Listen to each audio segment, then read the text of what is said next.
começar. Então, hoje, a gente vai... O pessoal que já me conhece, eu gosto muito de interagir, tá bom? Eu sempre vou trazer um assunto lá ligado aos Vedas, sempre ligado aos Vedas, tá bom? Mas eu gosto mesmo de interagir com vocês. Então, a gente pode conversar à vontade e as respostas sempre vão ser ligadas aos Vedas, sempre. Mas eu também trouxe um tema, eu sempre trago um tema. Mas se vocês quiserem, vocês podem me interromper a qualquer hora, que o tema é o que menos importa, tá bom? A gente vai... e aí eu sempre tiro umas cartinhas, aqui tem cartinha de tarô. Então, a gente conversar. Hoje, eu trouxe um tema que é muito interessante, que é, assim, o tema é os conflitos, ou o mal, né? Coisa muito densa, né? Mas é muito profundo. E do modo que é dado, assim, que está escrito lá na literatura, não fica nada denso, não. É denso quando a gente vive a situação, né? O mal, essas coisas, né? O mal pode ser aquele mal dentro da gente mesmo, né? Sermos mal, mas esse tema é mais ligado ao que eu vou falar hoje, é mais ligado ao mal que vem de fora, que nos atinge. São pessoas ruins que nos machucam, ou situações ruins, né? Um conflito social que gera pobreza, ou mesmo coisa da natureza, sabe? Um clima ruim que nos machuca, essas coisas, sabe?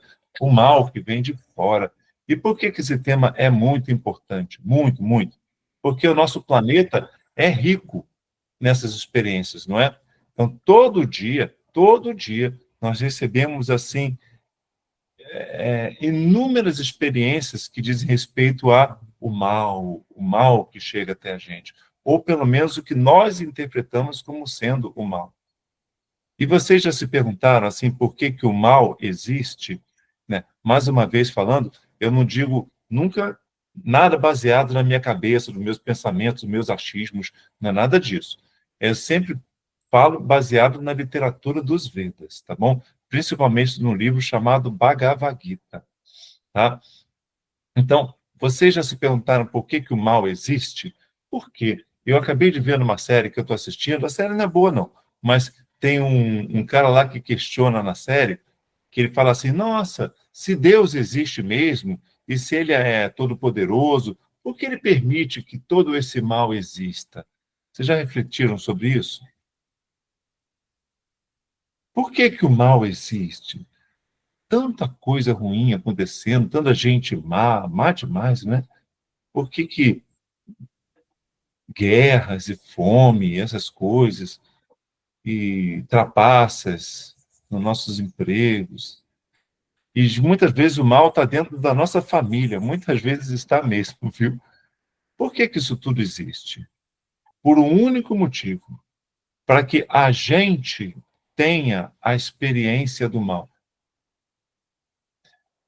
Então, nunca se esquece disso. Está bem escrito na literatura que é o seguinte, a gente sempre tem que olhar para a gente, como se fosse a seguinte sensação: tudo existe para mim. Por que que o sol nasce de um lado e se põe do outro? Para mim. A gente sempre tem que pensar assim, porque senão a gente não está tendo o melhor proveito da experiência. Por que que o sol nascer de um lado e morrer de outro não é o mal, né? É uma coisa que acontece, a gente até gosta. Mas um sinal de trânsito que está vermelho para nós, aberto para os carros e vermelho para nós. Aí vocês vão falar, por que que aquele sinal existe? Aí vocês vão pensar, existe para regularizar o trânsito, para que tudo não vire uma bagunça, porque os carros não batam um no outro. Tá, a gente não vai pensar mais assim, tá bom? Tudo que eu falo é para a gente usar como exercício na nossa vida. E como os nossos encontros são longos, a gente tem muito tempo para colocar isso na prática, viu? Então, não se esqueçam desse exercício, viu? O sinal do trânsito existe para nós. Não é para regularizar o trânsito, a gente sabe que é. Mas deixa para pessoas normais, né? Nós não somos normais. Deixa para pessoas normais pensarem assim. Mas aquele sinal existe para nós, né? Esse sinal existe para mim. Como assim? Por quê? Olha, eu estou atrasado, quero chegar no compromisso que eu tenho. E aquele sinal que está fechado para mim é meu inimigo. Ele está impedindo que eu chegue no meu compromisso a tempo. Eu estou atrasado. Então, para mim, ele é o mal. É um mal, é claro que é mal. Se fosse para mim o bem, ele estaria verde para mim, mas ele está vermelho para mim. Malzinho, malzinho, sinal mal. E aí o que que eu penso para mim? Quer dizer, qual é o resultado que tem em mim? Eu começo a ficar tenso, começo a ficar um pouco irritado, né? Tenso, irritado. E dentro de mim, o que que acontece? O meu desejo é que ele estivesse verde para mim. Mas ele está contra os meus desejos, ele está vermelho. Isso não é bom. Então, para que que aquele sinal está existindo? Para mim. Eu estou nervoso. Aquele sinal está contra os meus desejos. Então, a partir de hoje, primeira coisa, a gente vai pensar isso. Aquele sinal, ele existe para mim. Aí, quando ele fica verde, agora eu estou feliz. Aí eu passo e continuo correndo para chegar a tempo. É aquele sinal passou a ser meu amiguinho. Na verdade, ele está de acordo com os meus desejos. Olha só, como aquilo que eu digo que sou depende do sinal. Quando o sinal está vermelho para mim, eu estou bem, eu estou mal, eu estou tenso, irritado, né? Aquilo está contra os meus desejos. Aí, quando ele fica vermelho, aí eu passo a ficar bem, legal, e continuo com os meus objetivos. Meus objetivos é aquilo que está de acordo com os meus desejos. Então, mas quando ele está verde para mim, eu fico bem. Oh, meu Deus. Então, aquilo que eu digo que eu sou depende do sinal. Quando o sinal está vermelho, eu sou de um jeito. Quando o sinal está verde, eu sou de outro jeito. Então, eu sou o que eu sou? Não, eu sou o que o sinal manda que eu seja, entendeu? Que triste. O nome disso em sânscrito é Godasa. Essa classe de pessoas que são definidas pelo que o mundo é e não pelo que nós somos. Ora, Krishna falou a Bhagavad Gita para Arjuna no meio de um campo de batalha. Era para Krishna estar muito tenso, muito mal falando daquilo.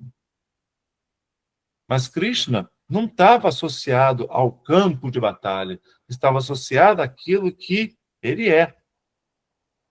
Então, ele estava pleno nele mesmo e falou as palavras para Arjuna diante de um campo de batalha. Esse é o Goswami. Goswami significa literalmente o senhor de si. O senhor de si mesmo. Então, aquele que é senhor de si, ele é sempre pleno em si mesmo. Pleno em si mesmo. Independente das situações que acontecem. E pensa numa coisa, eu ia falar sobre o mal, né? Já estou falando até de outra coisa, e que deixa vir. Deixa vir. Então, por exemplo, mas o que que nós temos que é sempre igual? O sinal, ele varia de vermelho para verde. Mas nessa situação, a gente atravessando a rua, o que que é sempre a mesma coisa, que não muda nunca? O eu. O eu é sempre igual. Eu continuo sendo eu, com o sinal verde e com o sinal vermelho. O que que me faz deixar de ser eu mesmo? Nada. Numa visão maior, nem o Marcelo me faz deixar de ser eu. Antes do Marcelo existir, eu já era o eu. E depois de Marcelo deixar de existir, eu continuarei sendo o eu. Então, nem mesmo o Marcelo define aquilo que eu sou. O eu é o eu que eu sou. Eu sou aquilo que eu sou. E o que eu sou não é definido pelo Marcelo. Porque se fosse definido pelo Marcelo, a morte me geraria um estado de espírito de não completude.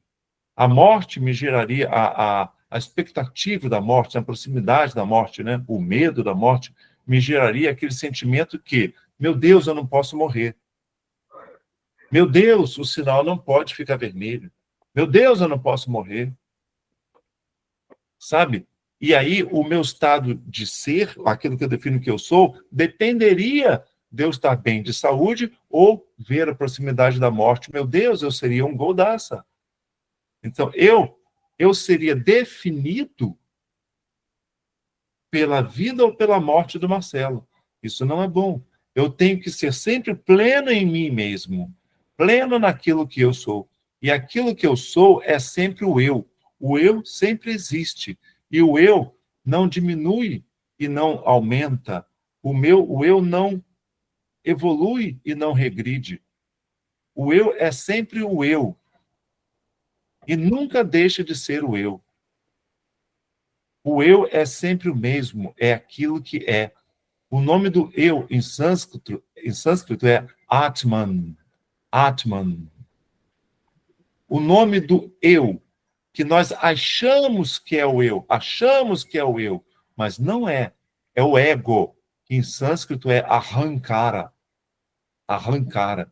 Então, aquilo que nós aqui usualmente definimos como sendo eu, de fato é o Ahankara, é o ego, é aquilo que nós definimos que é o eu, mas que, na verdade, é vítima das situações.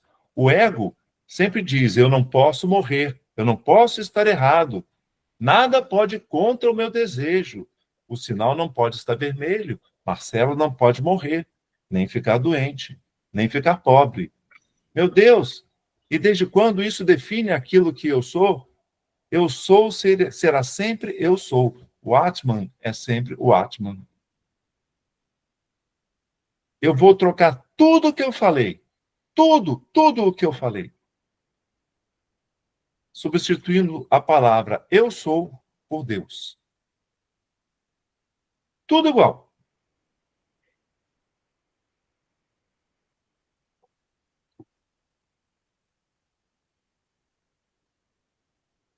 Deus é aquele que rege as situações. Nós, na verdade, não vivemos para o sinal vermelho ou para o verde. Nós vivemos para a realização de Deus. Por que o sol nasce no leste e se põe no oeste? Para que a gente viva Deus. Os tolos acham que o sinal existe para regular o trânsito, para regulamentar o trânsito. E, de fato, existe para isso, materialmente. Mas tudo existe para a realização de Deus. E aqueles que estão plenos em si mesmos, de fato, estão plenos na realização de Deus. Porque encaram o sinal vermelho ou o sinal verde como a experiência de Deus. Que encaram o nascimento e a morte como experiências de Deus. E desde quando o nosso nascimento, ou a nossa morte, ou o sinal vermelho, ou o sinal verde, definem a realização de Deus? Deus não evolui, não aumenta, nem diminui. Deus não progride, nem regride, não evolui e nem decai. Deus é sempre o mesmo. Deus é sempre Deus, é aquilo que é. Ele é onipresente, todo-poderoso. Deus é aquilo que é e nunca deixará de ser. Uma pessoa autorrealizada em Deus, realizada em Deus, o sinal pode estar vermelho ou verde. Ele estará sempre realizado em Deus. E com isso sempre se sentirá pleno, porque a realização de Deus é plena em si mesma, porque Deus é infinito. E aquele que está realizado em Deus, pode acontecer o que for, ele estará sempre manifestando Deus. Ele nunca dirá, eu preciso estar com saúde para estar bem. Nunca dirá isso. Ele diz, tudo é realização de Deus. Independente de se nós está vermelho ou verde, eu com saúde ou doente, eu estar vivo ou morto no corpo que eu estou, independente de qualquer coisa, Deus sempre será Deus. E a realização de Deus é o que me alimenta. E Krishna, no campo, eu estou falando tudo de novo, viu? Substituindo eu por Deus. E Krishna, no campo de batalha, 100% realizado em Deus, transmite para Arjuna o conhecimento transcendental.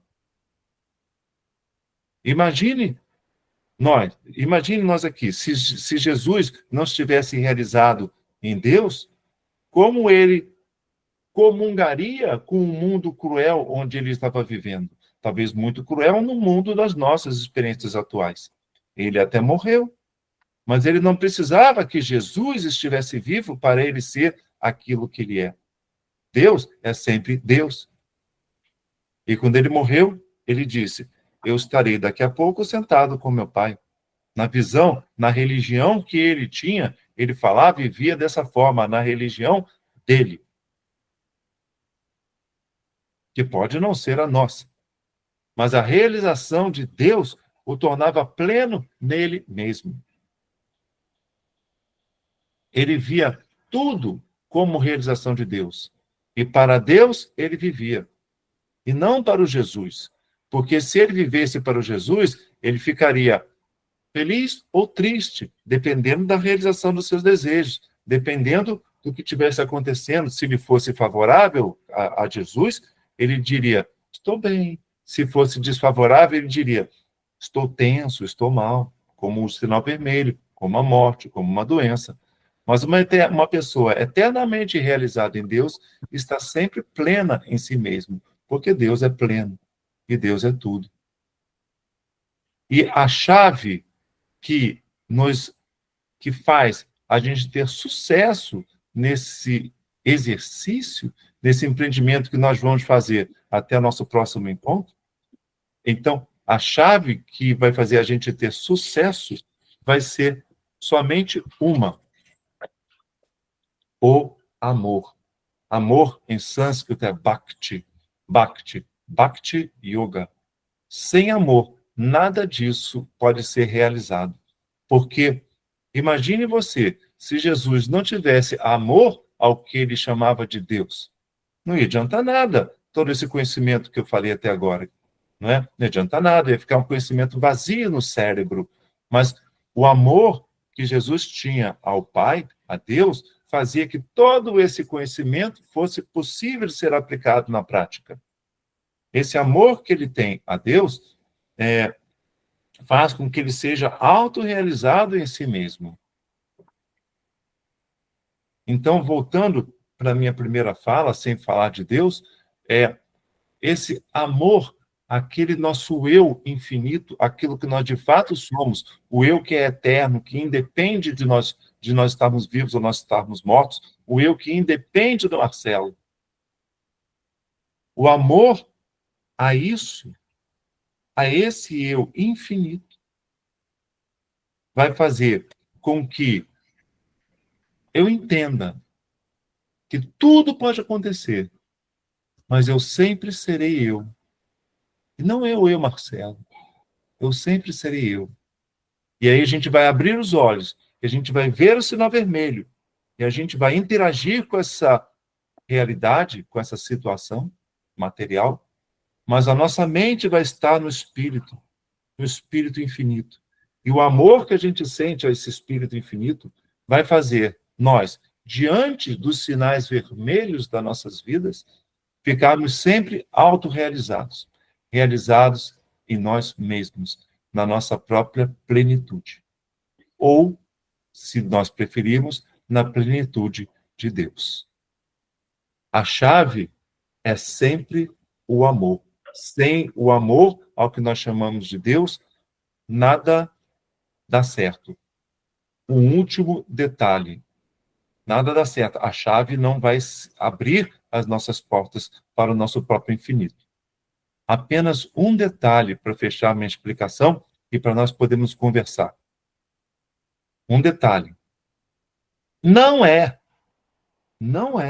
amor ao sinal vermelho. Não é. Não é. Não é amor às doenças, aos inimigos. Não é amor às situações.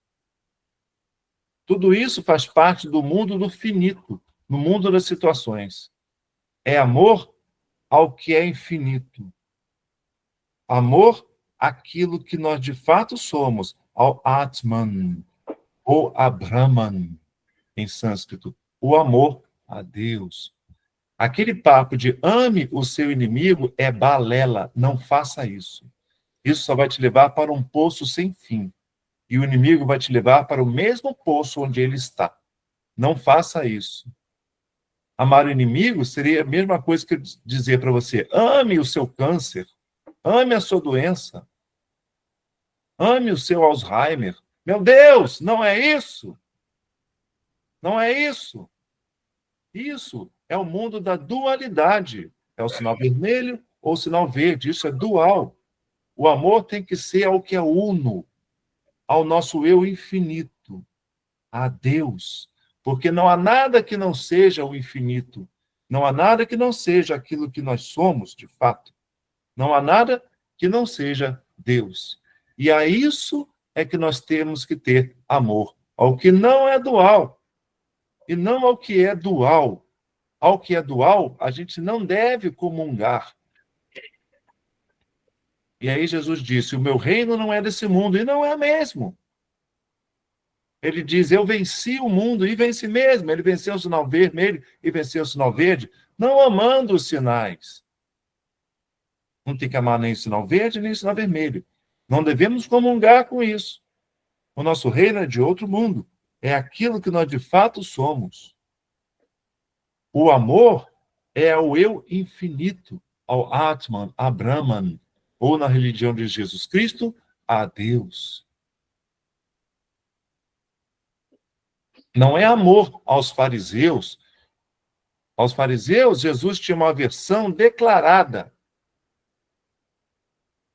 Ele tinha nojo dos fariseus, declaradamente. Ele não amava os fariseus. Ele amava Deus. E diante dos fariseus, ele era sempre pleno em si mesmo. Certo?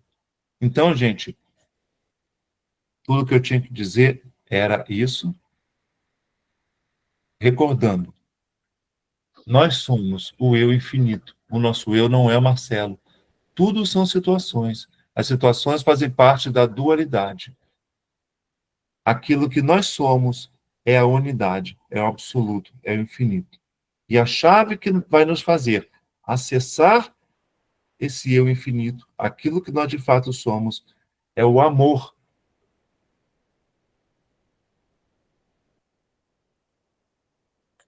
Aquilo que é eterno.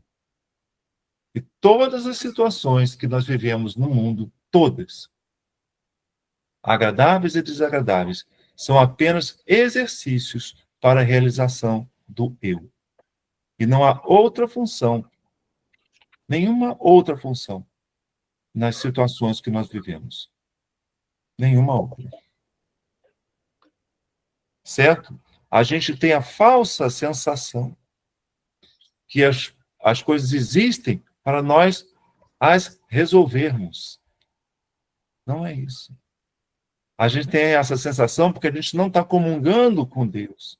Porque se a gente comungasse com Deus, a gente não ia ter a sensação, isso existe para que eu resolva. Não é isso. Isso existe para ser, para mim, uma experiência para a realização de Deus. E é isso. E somente o amor é a chave para essa autorrealização.